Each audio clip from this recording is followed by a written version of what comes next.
এটার নাম ইসলাম না। এইসব বালছালের ধনফনের ইসলাম আমাদের শিখাইতে আসেন না। হেফাজতের রাতে ওই ঘটনায় বাংলাদেশের বহু মানুষের জীবনে পরিবর্তন এসেছে। আমি কারোর নাম যদি আপনাদের জন্য কিছু করে যদি কেউ থাকে, এটা সবার আগে এই অধমের নাম আসতে হবে। আমার ব্যাপারে কথাবার্তা বলতে গেলে খুব হুশ করে কথা বলা লাগবে। আসসালামু আলাইকুম।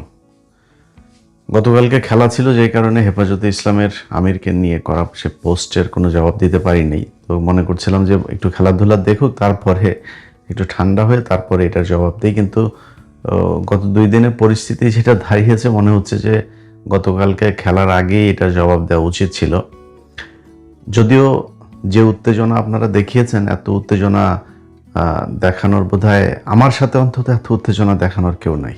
এই বাংলাদেশের কোনো গণমাধ্যম, কোনো সাংবাদিক, কারোর নাম যদি আপনাদের জন্য কিছু করে যদি কেউ থাকে, এটা সবার আগে এই অধমের নাম আসতে হবে। আমার ব্যাপারে কথাবার্তা বলতে গেলে খুব হুশ করে কথা বলা লাগবে। আপনারা যারা জনাব বাবুনগরী, ওনার মহিবুল্লাহ বাবুনগরীর পক্ষে যারা কথা বলেছেন, তারা বোধহয় সবাই হেফাজতের বা ইসলামী সংগঠনের লোক, যাদের খুব খারাপ লেগেছে। আপনাদের এত উত্তেজনা হইলে তো সমস্যা।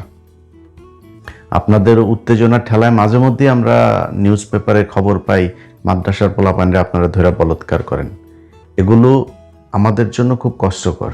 আপনারা যখন এগুলো করেন না, আপনি শুধু আপনি না, আমি যদি কোনো একটা মানুষকে করি না, দেখি না যে দাড়ি টুপিওয়ালা একটা মানুষ এখানে রাস্তার মধ্যে একটা জিনিস ফেলে দিচ্ছে, বুরকা পরা একটা মানুষ, ভাই স্মার্ট হইতে হবে।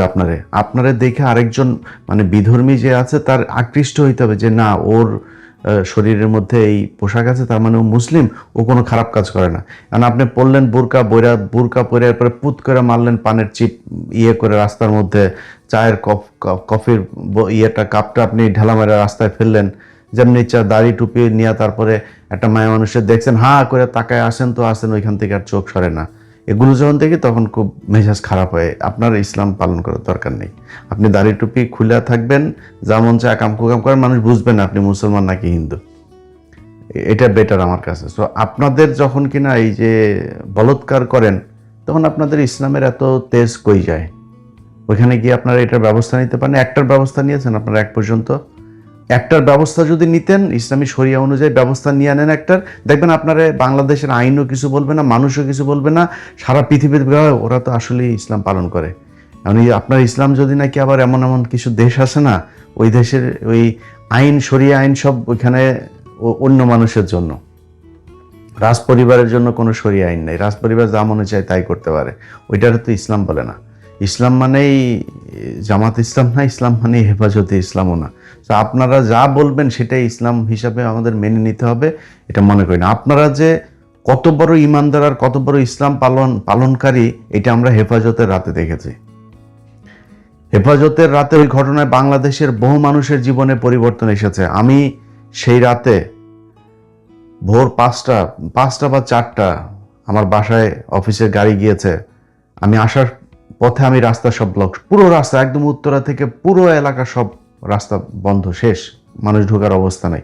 এরপরে হেফাজতে ইসলামের এক কর্মী আমাদের গাড়ির পাশে এক পাশে বসে তারপরে জানলা খুলে তার ওই পতাকা ধরে তারপরে চিল্লাইতে আমার নিয়ে এসে পার করে দিছে।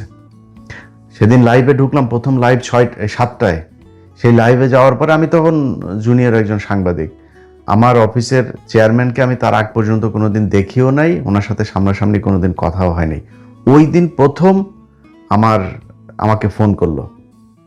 তো আমাদের অফিসের কর্পোরেট যে ফোন নাম্বার ছিল, সেটার ওনার নাম্বারটা আমার যতটুকু মনে আছে সবগুলো 0-র পরে বোধহয় 1। হ্যাঁ, তো আমি মানে এই নাম্বারটা একটু ভিআইপি নাম্বার মনে হলো, তো নাম ফোন ধরলাম। ধরার পরে স্যার বলতেছে যে ইলিয়াস, আমি তোমার চেয়ারম্যান স্যার। তো ওই দিন প্রথম ওনার সাথে আমার কথা হইলো। আমার এখন স্পষ্ট মনে আছে উনি আমাকে কিছু কথা শিখিয়ে দিয়েছিল। ইলিয়াস, সরি দুঃখিত, এটা 9টার সময় ফোন দিয়েছেন। আমি 7টার লাইভে গিয়েছি, 7টা লাইভ দেখার পরে 9টায় উনি আমাকে 9টার আগে ফোন দিয়েছেন।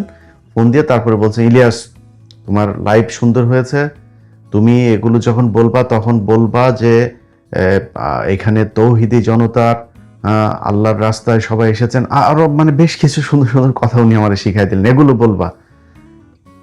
ভাই, 21 টিভির চেয়ারম্যান আব্দুল সালাম, উনি তো ভাই হেফাজতের লোক না, উনি জামাত ইসলামেরও লোক না, বাট উনার সাধারণ লাইনে পড়াশোনা করা একজন মানুষ, আধুনিক জীবনযাপন করা একজন মানুষের আপনাদের জন্য এত খারাপ লেগেছে, এত ভালোবাসা জেগেছিল। বাট আপনার ওইখান থেকে শত শত মানুষকে সেদিন হত্যা করা হলো। পরের দিনে আপনাদের হেফাজতের আমির যিনি ছিলেন ওই সময়, তিনার ছেলে সেদিন এই গণভবন থেকে হাসিনার কাছ থেকে টাকার বস্তা নিয়ে তারপর বের হয়েছে। এটার নাম ইসলাম না। এইসব বালছালের ধনফনের ইসলাম আমাদের শিখাইতে আসেন না। আপনারা যেটা করেন, এই বাংলাদেশের যে কোনো ক্রান্তি লগ্নে এই 24-এর যে আন্দোলন, সেই আন্দোলনেও এই দেশের দাড়ি টুপিওয়ালা মানুষের যে অবদান, এটা সারা বাংলাদেশের মানুষ জীবনে কোনোদিন ভুলবে না। কিন্তু আপনাদের যারা কিনা এগুলো বিক্রি করে তারপরে খান, এদেরকেও কিন্তু আমরা চিনি। আপনাদের এই গেল নির্বাচনের সময়ও আপনারা কে কে বিক্রি হয়েছেন কার কার কাছে, এখনো পর্যন্ত আপনাদের এই যে জমিয়তে উলামায়ের কোন নেতা ওই ভারতীয় দূতাবাসে গিয়া তারপরে লোক পাঠায় সাক্ষাৎ করে আসেন, এগুলো কিন্তু আমরা জানি, বাট কিছু বলি না। এমন আর বলে লাভও নাই।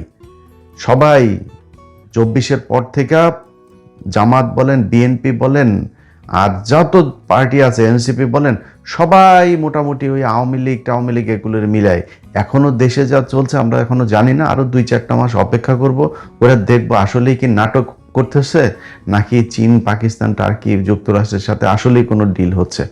আমরা যখন আমেরিকার কথা বলি না, আমেরিকার কথা বললে আপনাদের অনেকের মানে মাথা টাথা গরম হয়ে যায় না। এই যে আমেরিকার সাথে আপনার বোয়িং কেনার হয়েছে, এটা নিয়ে অনেকের করেন না যে আমেরিকার সাথে কেন হবে। ভাই, আমি মানে আমেরিকার অনেক পলিসি আছে যেগুলো নিয়ে আপনি সমালোচনা করতে পারবেন, বাট আমার বাংলাদেশের প্রেক্ষাপটে যদি বলেন, এই যে 24-এর যে আন্দোলন, শেখ হাসিনা বাংলাদেশ থেকে বেরিয়েছে না, এইটার পেছনে যদি 50% আপনার অবদান থাকে, 50% অবদান আমেরিকার আছে।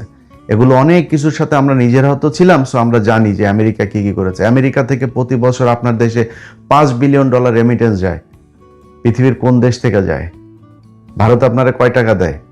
তো আপনি ভারতের কথা শুনে তারপরে আমেরিকার কাছে আপনি বোয়িং কিনছেন, মনে করেন কিছু বেশি টাকায় বোয়িং কিনছেন, তো সমস্যা কোথায়? আমেরিকার আপনার বোয়িং লাগবে না? লাগবে তো। মনে করেন ওই টাকাটা আমেরিকা আপনার কাছ থেকে নিচ্ছে, আর আপনি তো আমেরিকা থেকে প্রতি বছর ইনকাম করেন। আপনি আমেরিকার দিয়ে অনেক কিছু সুবিধা নিতে পারবেন, নেন সেটা। আমেরিকা যেদিন সরাসরি আপনার দেশের বিরুদ্ধে যায়, ওই দিন আমারও বললেন, আমিও আপনার সাথে সাথে কাজ করব। কিন্তু এখন আমরা কিছু বললে আবার আপনারা বলবেন যে ওই যে আমেরিকার দালাল টালাল। ভাই, এই 2019 সাল থেকে শুরু হয়েছে আমার পেছনে এখানকার গোয়েন্দা তৎপরতা, এখনো পর্যন্ত চলছে। এই গেল এই 1 মাসের ভিতরে অনেক কিছু ঘটেছে। বাংলাদেশের বেশ কয়েকজন আলেমের ফোন আমি রিসিভ করি না, একজন সেনা কর্মকর্তার ফোন আমি রিসিভ করি না। আপনারা আমার এই ভিডিও দেখলে কাদের ফোন রিসিভ করি না আপনারা বুঝে নিন। আপনাদেরকে জানানোর মতো পরিস্থিতি আমার নাই, তাদের সাথে কথা বলা আমার একদম নিষেধ। এগুলো রিপোর্ট দিয়েছে কারা? আমার বিশ্বাস ডক্টর ইউনূসের কেউ এই রিপোর্ট দিয়েছে এখানে, নাইলে বাংলাদেশের গোয়েন্দা সংস্থা থেকে দিয়েছে, কোনো নাই বিএনপির সরকারের কাছ থেকে দিয়েছে, কেউ একজন দিয়েছে। তারা চায় না এই দেশের যে আলেমরা এখনো পর্যন্ত জেলখানায় আছে সেই মানুষগুলো জেল থেকে বের হোক। হাসিনার যে জঙ্গি নাটক, আমাকে এখানকার সংস্থার সরাসরি জিজ্ঞেস করেছে যে তুমি এদের সাথে তোমার কিসের? আমরা যে এদের সাথে আমার কোনো যোগাযোগ সম্পর্ক নাই, বাট এদের উপরে অবিচার হয়েছে, আমি ন্যায় বিচার চাই।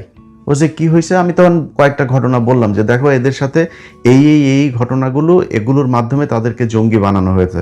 কিন্তু এই ঘটনাগুলো সব এই প্রিভিয়াস যে রিজিম ছিল সেই রিজিমের তৈরি করা আর্টিফিশিয়াল ড্রামা। সো এটা সত্যি কথা না। তোমরা নিজেরা করো, অনুসন্ধান করো। যদি নাকি তোমরা এখানে কোথাও যদি আমার থাকার পার্ট নেওয়ার যদি কোনো সুযোগ থাকে আমারে বলো। আমি সেই ইলিয়াস হোসাইন এইখানে বসে আছি, এই দেশের আলেমদেরকে বাঁচানোর জন্য নিজের জীবনের উপরে ঝুঁকি নিয়ে তারপরে কথা বলেছে। আমার যদি কোনো বিপদও হয়, আমার যদি কোনো ক্ষতিও হয়, আমার যদি মৃত্যু হয়, সেটার জন্য আপনাদের কারণে হয়েছে, আমার ব্যক্তিগত কোনো কারণে। আমি যদি চাইতাম এখানে বহুত সুখে শান্তিতে থাকতে পারতাম। আপনাদের নিয়ে কথা বলার দরকার নাই তো। আপনাদের কতজন আলেম আর কতটা আলেমদের সংগঠন এই লোকগুলোর জেলখানা থেকে বের করার জন্য কাজ করেছেন, আর আমি ইলিয়াস হোসাইন কতটুকু করেছি, ওইটা এখনকার যে আইনমন্ত্রী আছে এই আইনমন্ত্রীরা যা জিজ্ঞেস করেন, ওনারা যা জিজ্ঞেস করেন যে ভাই ইলিয়াস আপনার কাছে কি ব্যাপারে সহযোগিতা চেয়েছে, আপনি কি সহযোগিতা করেছেন, ওনার কাছে জিজ্ঞেস করেন, উনি আপনারা বলতে পারবে। আরো 2-4 জন আলেমের নাম আছে, তাদের নাম বলা আবার এখন নিষিদ্ধ, কারণ তাদের সাথে আমার কথা বলা নিষেধ। অতএব এই পরিস্থিতির মধ্যে থেকে তারপরে আমি ইলিয়াস হুসাইন আমার সোশ্যাল মিডিয়াতে যে ভিউ ব্যবসা করি না, এই ভিউ ব্যবসা করি। তো আপনাদের সবাই হলো গিয়ে ইউটিউবে কারোর মনিটাইজেশন নাই, ইউটিউব থেকে কেউ টাকা পয়সা কিছু খায় না, অন্য সবাই ইউটিউবে ফ্রি সার্ভিস দেয়, আমি একমাত্র টাকা পয়সা খাই। সো এটা মেনে নিয়েই তারপরে এখানে টিকে আছে। আমি ফেরেশতা না, আমি একজন মানুষ, আমার অনেক দোষ থাকতে পারে। এবার সবশেষ আপনার গতকালকের পোস্টের ব্যাখ্যায় আসি। দেখেন, আমার চাইতে আমি ইসলামী বিশারদ না, বিশেষজ্ঞ না, বিশাল আকারে রিসার্চ করি তাও না, আমি অল্প স্বল্প কিছু কিছু জিনিস পড়ার চেষ্টা করি। সূরা কাহফের বাংলা অর্থটা নিশ্চয়ই আপনারা জানেন, যারা এই হযরত বাবুনগরীকে নিয়ে যাদের অনেক ভালোবাসা, তারা সবাই এটার ব্যাখ্যা আমার চেয়ে ভালো জানেন। তো রাসূল সাল্লাল্লাহু আলাইহি সাল্লামের উপরে প্রায় আধা মাস কোরআন নাজিল বন্ধ ছিল। কেন বন্ধ ছিল? কারণ উনি একটা ভুল করেছিলেন। আবারও রিপিট করি, উনি একটা ভুল করেছিলেন। কি ভুল? সেটা হচ্ছে উনি ওনার কাছে ওই সময়ের কিছু বিধর্মীরা তার কাছে একটা প্রশ্ন করেছিল যে আপনি যদি এই 3টা প্রশ্নের জবাব দিতে পারেন তাহলে আমরা ইসলাম ধর্ম গ্রহণ করব। তখন উনি বলেছেন, ঠিক আছে, তোমাদেরকে কালকে জবাব দেওয়া হবে। জাস্ট খালি ইনশাল্লাহ কথাটা বলেন নাই। আল্লাহর উপরে ভরসা না করে উনি নিজে বলে ফেলেছেন আমি তোমাদের জবাব দিব। এই জন্য কোরআন নাজিল বন্ধ ছিল প্রায় 16 দিন। আচ্ছা, এবার আপনি আমারে বলেন, এই যে আমি বললাম এটার জন্য আমি এখন আগে তওবা করে নেই, যে আমি ভুল করেছে বললাম না, এটার জন্য তওবা করছি, আল্লাহ যেন মাফ করে দেন। আল্লাহর রাসূল এর চাইতে পৃথিবীর মধ্যে ওনার কাছে প্রিয় তো আর কেউ নাই। উনি ওনাকে দিয়ে এই ভুলটা না করাইলে পারতেন না? ভুল করাইছেন কেন? ভুল করাইছেন এই জন্য যে উনি আর আল্লাহ এক না। আল্লাহর সাথে পৃথিবীর কোনো কিছুকে শেয়ার করা যাবে না, কোনো কিছুকে আপনি প্যারালালি চিন্তা করতে পারবেন না, এটা যেই হোক। এই জন্যই আল্লাহ এই ভুলগুলো করিয়েছেন। নাহলে আপনি ভাই, আল্লাহ যদি চাইতে একটা পাতা নড়বে না। আল্লাহ কেন করাইছেন ওনাকে দিয়ে? এইটা আপনাদের বোঝানোর জন্যই। এই বিষয় নিয়ে কিন্তু ওই মওদুদী রহমতুল্লাহ আলাইহির এই ব্যাখ্যা নিয়েই কিন্তু কওমীদের সাথে দ্বন্দ্ব, যে উনি বলেছেন যে নবীদের অনেকের ভুল হইতে পারে, হ্যাঁ, কিছু ভুল ছিল, এই যে এই কথাগুলোর ভিতরে কিছু ব্যাখ্যা আছেন, এইটা নিয়েই কিন্তু যত দ্বন্দ্ব। তা ভাই, আপনি কোরআনের আয়াত আপনি মানবেন না? আমার চাইতে আপনি ভালো বোঝেন, আপনি এটা তো বুঝেন যে কেন এগুলো করা হয়েছে। তো আপনি একজন হেফাজতের সর্বোচ্চ নেতা বলেন, আর জামাত ইসলামের সর্বোচ্চ নেতা বলেন, আর আমি অধম বলেন, আর পৃথিবীর যত বড় ইসলামী নেতাই বলেন, সবাই ভুল করবে, ভুল হবেই, কারণ আমি মানুষ। তো ওনার ভুল হইতে পারে না? ওনার কোনো ভুল নাই, ওনারে নিয়ে সমালোচনা করাই যাবে না, বিষয়টা এরকম না।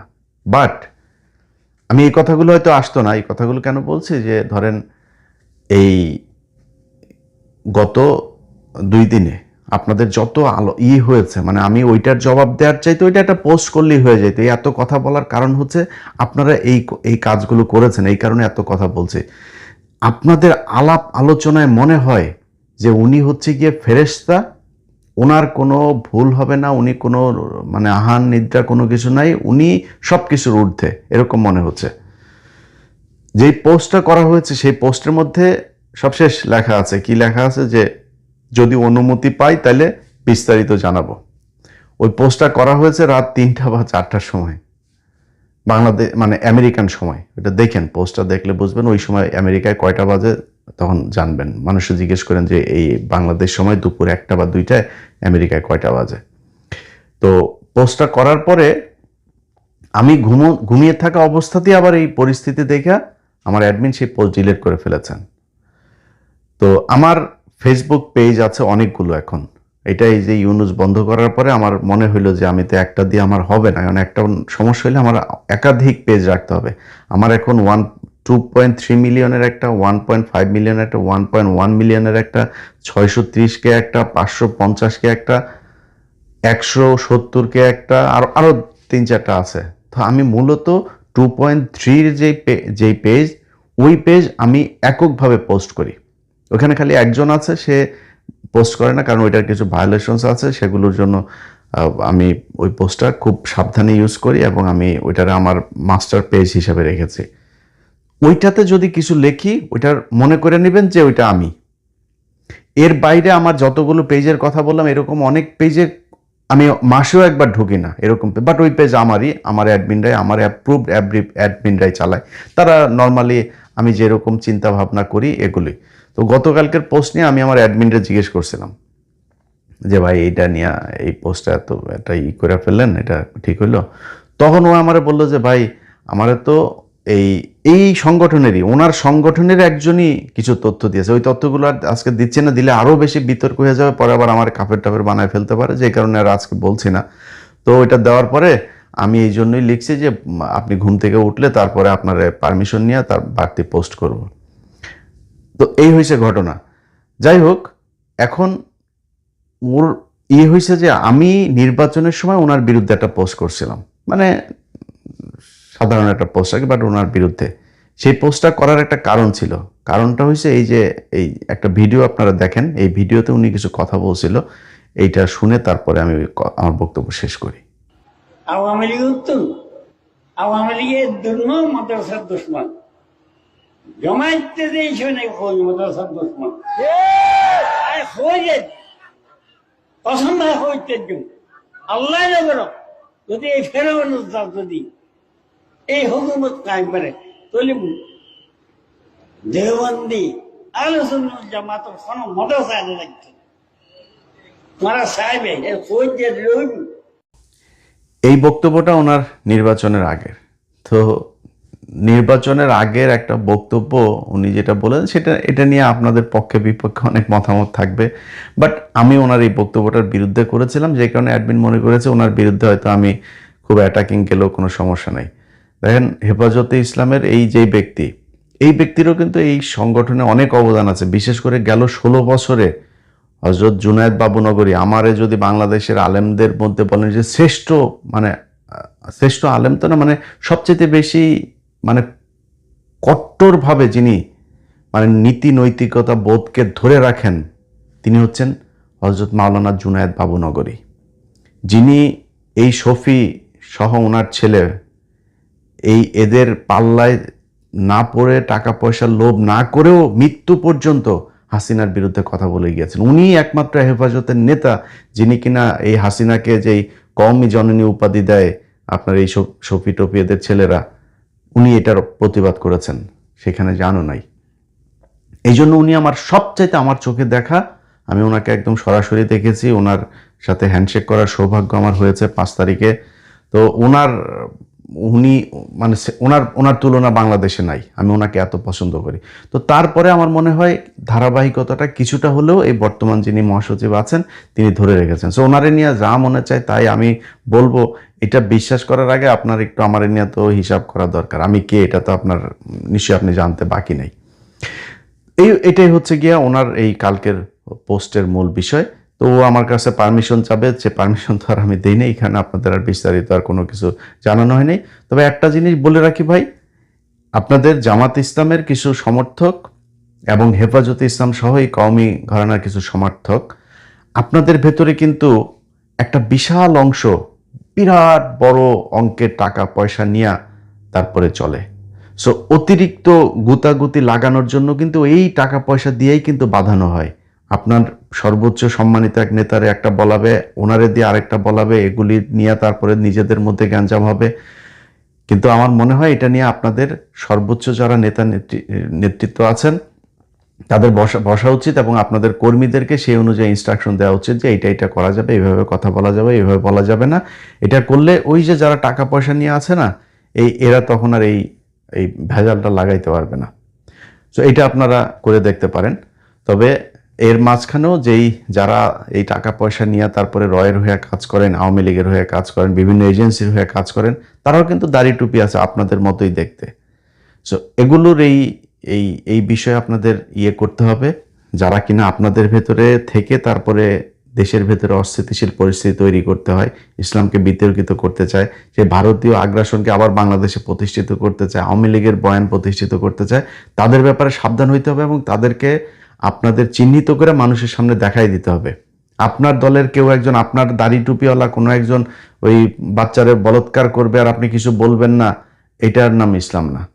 আমি কিন্তু সেই ব্যক্তি যে আপনাদেরকে প্রচণ্ড সম্মান করি, আবার এই আপনাদেরকে ভিতরে যারা কিনা মানে জাউরামি যেগুলি করেন ওগুলিও কিন্তু আমি কিন্তু সবচাইতে বেশি প্রকাশ করি। এর আগে আপনাদের এই কওমি ঘরানারই এক আলেম পীর সাহেব, তারে নিয়ে আমি বহুত লেখালেখি করেছি, বক্তব্য দিয়েছি। তো তারে নিয়ে বললে নাকি আমি নাকি ধ্বংস হয়ে যাব, এই সেই হবে, বহুত কথাবার্তা তারা বলেছে। এই দেশের এই দড়ি বাবা, তেল বাবা, তারপরে বিড়ি বাবা, ল্যাংটা বাবা, এদের সবাইরে ল্যাংটা করার পিছনে কিন্তু এই অধমের হাত আছে। আমি যখন ক্রাইম রিপোর্টার ছিলাম না, আমার বিশাল একটা অংশ ছিল এই মাজার টাজার, এই পূজারি টুজারি এগুলোরে মানে ধ্বংস করে তারপরে একটা সঠিক ইসলাম বাংলাদেশের মানুষের কাছে গ্রহণযোগ্য করে তোলা। এটার জন্য আমি বাংলাদেশে থাকতেও অনেক, আমি আজকে থেকে করি না, এটা বহু আগে থেকেই করি।